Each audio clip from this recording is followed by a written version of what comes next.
Hello students, welcome back to ASK classes.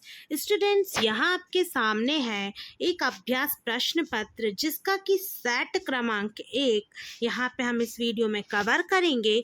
ये कक्षा 11वीं का व्यवसाय अध्ययन विषय का एक प्रैक्टिस पेपर सेट है जिसमें कि आपके त्रैमासिक परीक्षा के सिलेबस के आधार पर मोस्ट इम्पॉर्टेंट क्वेश्चंस को इसमें रखा गया है और उसी के अकॉर्डिंग ये मॉडल पेपर सेट तैयार किया गया है। तो चलिए हम बिना समय गवाए यहाँ पे वीडियो को शुरू करते हैं और फटाफट हम देख लेते हैं कि इसमें जो ऑब्जेक्टिव टाइप क्वेश्चंस दिए हुए हैं उनका जो आंसर्स हैं उनको अच्छे से याद करते जाइए। तो मेरे साथ साथ आप यहाँ पे वीडियो में एंड तक बने रहिए और साथ में वीडियो को लाइक और शेयर करना मत भूलिए। तो यहाँ पे क्वेश्चन नंबर 1 क्या है?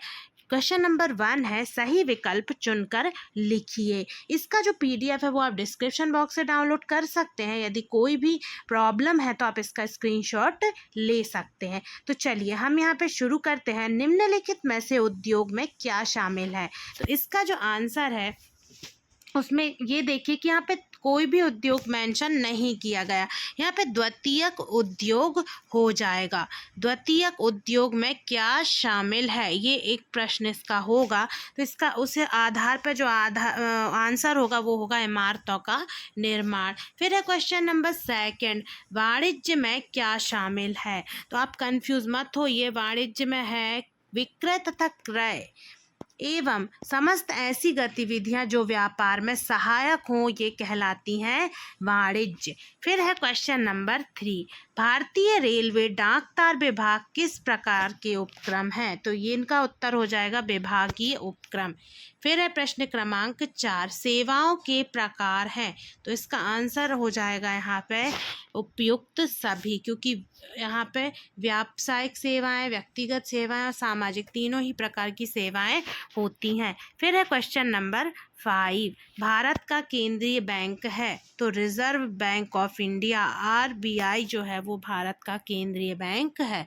फिर है प्रश्न क्रमांक 6, ई कॉमर्स का भुगतान होता है। तो इसका आंसर हो जाएगा क्रेडिट एवं डेबिट कार्ड द्वारा।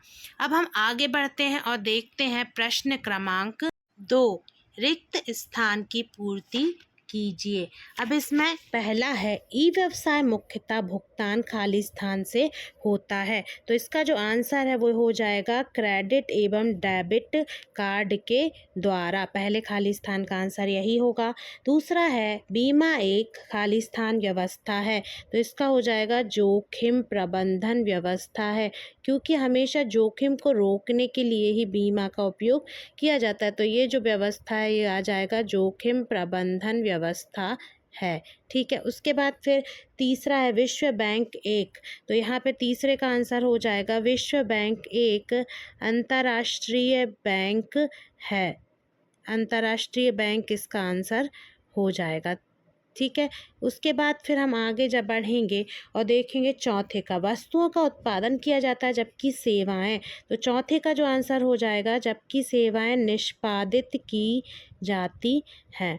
तो निष्पादित इसका आंसर हो जाएगा चौथे वाले खाली स्थान का। पांचवा है भारतीय अर्थव्यवस्था खाली स्थान अर्थव्यवस्था है। तो पांचवे का हो जाएगा एक मिश्रित। पांचवे का हो जाएगा एक मिश्रित अर्थव्यवस्था है, जो भारत की अर्थव्यवस्था है वो। छठवां संसद के विशेष अधिनियम द्वारा स्थापित खाली स्थान निगम कहलाते हैं। तो इसका आंसर हो जाएगा छठवें का लोक अधिनियम। ठीक है। क्या हो जाता? लोक निगम। लोक निगम। ठीक है। या फिर कहलाते हैं वैधानिक निगम, या फिर वैधानिक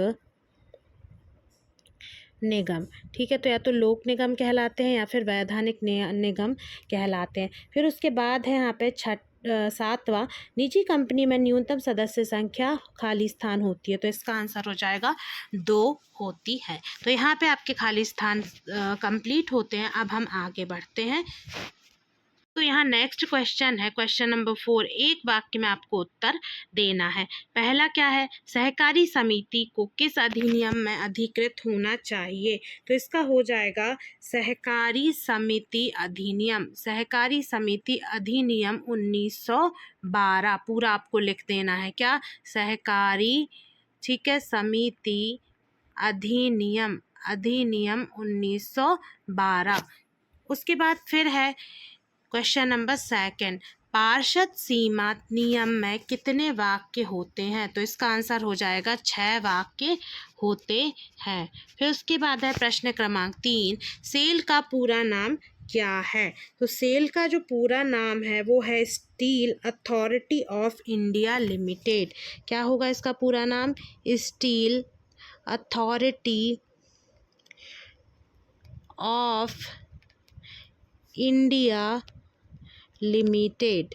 ठीक है, ये इसका पूरा नाम हो जाएगा और इसमें आप कंफ्यूज मत होइए। अब उसके बाद है नेक्स्ट वाला क्वेश्चन। अब चौथा है यहाँ पे कि सामुद्रिक बीमा कितने प्रकार का होता है? तो इसका जो आंसर हो जाएगा वो हो जाएगा आपका 3 प्रकार का होता है। फिर 5वां है इंटरनेट पर व्यवसाय का नाम बताइए। तो इंटरनेट पे जो व्यवसाय का नाम है वो है ई कॉमर्स या फिर इलेक्ट्रॉनिक कॉमर्स। ठीक है, ये है। फिर है क्वेश्चन नंबर 6। हैकिंग का क्या अर्थ है? तो ये हो जाएगा इसका आंसर, किसी संगठन के कंप्यूटर सिस्टम और नेटवर्क में कमजोरियों का फ़ायदा उठाकर डिजिटल संपत्तियों पर अनधिकृत पहुंच या नियंत्रण प्राप्त करने के रूप में इसे परिभाषित किया गया है। उसके बाद है यहाँ पे ई कॉमर्स में ई का अर्थ क्या है? तो ई कॉमर्स में ई का अर्थ है इलेक्ट्रॉनिक। ठीक है, ये तो आप सभी को पता होगा कि इलेक्ट्रॉनिक है इसमें ई कॉमर्स में ई का अर्थ। ठीक है, इलेक्ट्रॉनिक। अब उसके बाद आगे बढ़ेंगे, देखेंगे प्रश्न क्रमांक 5। सत्य असत्य छांटिए। वायरस कंप्यूटर को सुरक्षा प्रदान करता है, ये एकदम असत्य है। दूसरा है भारत में सूचना तकनीकी अधिनियम वर्ष 2000 में बनाई गई, तो ये एकदम सत्य है। उसके बाद फिर है तीसरा प्रश्न, डाक विभागीय वित्तीय सुविधाएं प्रदान करता है। डाक विभाग भी वित्तीय सुविधाएं प्रदान करता है, ये एकदम सत्य है। चौथा है विभागीय संगठन में लचीलेपन की कमी होती है, ये भी सत्य है। 5वां है व्यवसाय का तात्पर्य उद्योग तथा वाणिज्य से है, ये असत्य है। व्यवसाय, उद्योग और वाणिज्य अलग अलग हैं और इनकी परिभाषा भी अलग अलग दी गई है। निजी कंपनी को पूंजी अभिदान की आवश्यकता नहीं होती है, तो जो निजी कंपनी है उसको पूंजी अभिदान की आवश्यकता नहीं होती, ये एकदम सत्य है। तो चलिए, यहाँ थे आपके ये जो ऑब्जेक्टिव टाइप क्वेश्चंस थे वो मैंने इस वीडियो में कंप्लीट करवा दिए हैं। अब मिलते हैं नेक्स्ट पार्ट के साथ नेक्स्ट वीडियो में। वहाँ पे मैं सारे क्वेश्चंस को एक बार में ही कवर करवा दूँगी। वीडियो को ज़्यादा से ज़्यादा लाइक और शेयर कीजिए, साथ में चैनल को सब्सक्राइब कीजिए। मिलते हैं नेक्स्ट वीडियो में। Thanks for watching this video.